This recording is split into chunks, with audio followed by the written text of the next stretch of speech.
DPR RI, kami meminta maaf apabila belum sepenuhnya dapat menjalankan tugas kami sebagai wakil rakyat.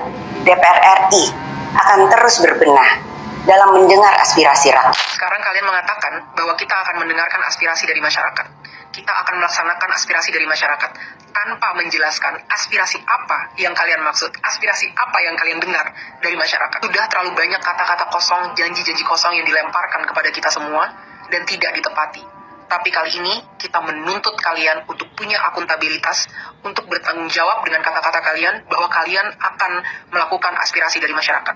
Bagaimana anggota parlemen yang berjumlah 580 orang dibayar dari pajak masyarakat itu tidak berhasil mendengarkan aspirasi masyarakat, sementara gerakan-gerakan di sosial media yang tidak dibayar oleh siapapun yang terjadi secara sukarela bisa mencapai pergerakan yang seperti ini. Harusnya kalian semua merasa malu dengan apa yang terjadi di situasi Indonesia saat ini. Akan kita perjelas apa tuntutan kita. Kita mau kalian bertanggung jawab dan bertingkah sesuai dengan apa yang kalian janjikan. Kali ini kalian tidak bisa lari dan tidak bisa berkilalah lagi, karena aspirasinya sudah sangat jelas dari masyarakat. Pada sebelum 5 September pukul 23.59, ini adalah 12 hal yang kita tuntut dari kalian kalau memang kalian mau menunjukkan bahwa kalian masih berpihak kepada masyarakat. Pertama, sahkan rancangan undang-undang perampasan aset sekarang juga, sebelum 5 September tengah malam. Kedua, pecat anggota DPR yang terbukti menghina rakyat, Ahmad Syaroni, Deddy Sitorus, Bambang Pacul, dan yang lain-lain itu yang berjoget-joget di parlemen. Mereka yang hanya mewakili kepentingan partai politik dan tidak kredibel untuk merepresentasikan kita, apalagi membuat kebijakan-kebijakan. Kita minta KPK, pahlawan kita, untuk segera cek seluruh harta dan aset mereka. Apakah itu didapat dari uang yang benar-benar legal atau ada permainan-permainan dari harta-harta tersebut. Crazy rich itu tidak mungkin bisa sekaya itu tanpa melakukan hal-hal yang tidak dibenarkan secara hukum.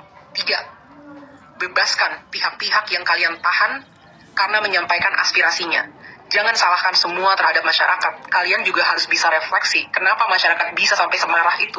Karena kalian selama ini sudah benar-benar tuli dan mati empati terhadap aspirasi dari masyarakat. Saat kita mau mendatangi rumah kita sendiri yang kita bayar dan kita bangun dengan hasil keringat sendiri, kita dipertemukan dan dihajar dengan aparat-aparat dan segala peralatan yang dibeli dari hasil pajak rakyat. Bebaskan mereka semua. Mereka hanya mau melakukan aspirasi. 4. Reformasi DPR. Kalau memang kalian tidak mau DPR dibubarkan, maka reformasi habis-habisan bagaimana cara kalian bekerja. 1. Audit secara transparan. Apa isi dari anggaran 9,6 triliun per tahun di tahun ini dan tahun depan? Apa itu? Setiap sennya kita mau tahu dengan jelas. Dan setelahnya, setelah 7 hari, kita mau kalian laporkan penyerapan anggarannya setidaknya setiap bulan kepada rakyat. Kita mau tahu apakah investasi kita itu benar-benar membuktikan dan memberikan kesejahteraan, atau ini semua hanya investasi bodong untuk kepentingan pihak-pihak tertentu. 2. Rampingkan segala anggaran. Tidak ada tunjangan-tunjangan ini, itu, tunjangan beras, dan lain sebagainya.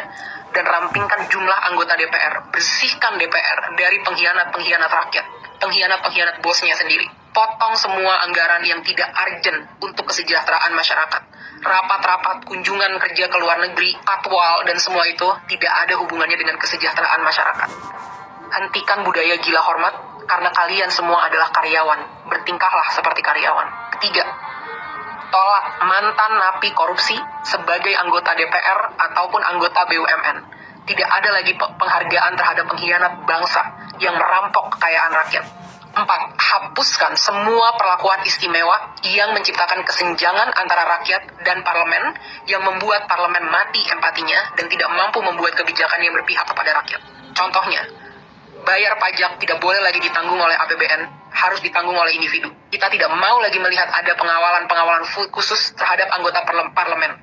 Mereka harus bertingkah layaknya masyarakat. Semua hidup kita urgent, apalagi kita yang bayarin gaji kalian dan infrastruktur dan operasional keberlangsungannya negara ini. Kita yang lebih penting dibanding kalian. Transportasi, tidak ada tunjangan mobil, cukup tunjangan untuk naik transportasi umum. 4. Hapuskan pensiunan seumur hidup bagi para anggota-anggota DPR yang masa kerjanya hanya 1 periode. Kita tidak mau lagi membayari mereka sampai akhir hayat, kalau memang mereka tidak mau mengabdi dengan tulus kepada masyarakat. Kedepannya, kita mau KPK atau BPK untuk meninjau dan memeriksa harta dari segala anggota DPR, dan kita mau transparansi yang besar-besaran. Semua rapat-rapat diskusi kita mau itu ditunjukkan live secara online ke rakyat. Bahkan kalau bisa, rakyat harus selalu boleh masuk ke gedung DPR untuk mendengarkan dan melihat apa yang karyawannya sedang lakukan. Kelima, tunjangan gaji dan tunjangan-tunjangan yang lain, total take home pay, total yang bisa kalian bawa pulang, tidak boleh melebihi 5 kali upah minimum UMR nasional dari masyarakat. Harus jelas kemana setiap anggaran-anggaran ini, dan kita mau jelas berapa yang diterima. Tidak boleh lagi ada kesimpang siuran yang berkata ada yang menerima segini, segitu, dan lain sebagainya. Harus jelas berapa yang diterima sebagai take home pay, kita harus tahu itu. Keenam, tetapkan KPI, Key Performance Indicator, yang terukur bagi anggota DPR sebagai standar kinerja. Berapa RUU yang harus kalian sahkan, berapa RUU prioritas, dan lain sebagainya, harus dengan aturan yang jelas. Kedepannya, evaluasi dan pecat anggota-anggota yang tidak bisa bekerja dengan benar, yang tidak datang saat-saat rapat, yang tidak bisa menghasilkan RUU yang diminta oleh rakyat. Laporkan semua progress, achievement, challenges secara berkala kepada rakyat. Kita berhak tahu apa yang terjadi di dalam ruang DPR. 7. Audit secara menyeluruh terhadap BUMN untuk memastikan profitabilitas. Kalian bisa tahu apa yang kira-kira mau diambil untuk ini, tapi BUMN kita rugi puluhan triliun setiap tahun. Satu BUMN. Saat banyak BUMN-nya berapa ratus triliun yang dirugikan oleh BUMN ini. Benar-benar tidak capable dalam memanage usaha badan milik negara. Karena komisarisnya hanyalah untuk tukar-tukaran kursi, negosiasi, kekuasaan dari partai politik, tapi bukan diisi oleh orang-orang yang kredibel di bidangnya. 8. Batalkan rencana kenaikan pajak yang sudah sangat memberatkan masyarakat, termasuk rencana kenaikan BPJS kepada masyarakat.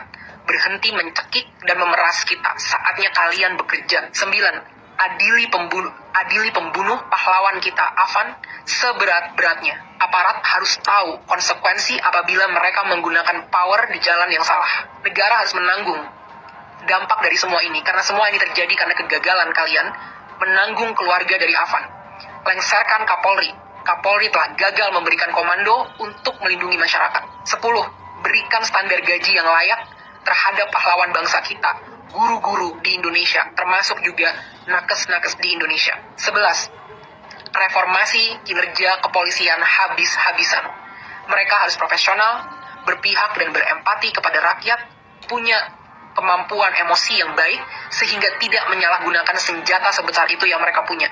Mereka di sini untuk melindungi rakyat, bukan untuk membela kepentingan penguasa. Saat kasus-kasus terjadi, banyak banget yang loyo, lama, dan lain sebagainya. Tapi saat itu tentang demonstrasi, betapa canggih alat-alat yang kalian punya. Betapa banyak amunisi yang kalian punya untuk ditembakkan kepada masyarakat yang membayar gaji mereka setiap hari. Reformasi ini semua.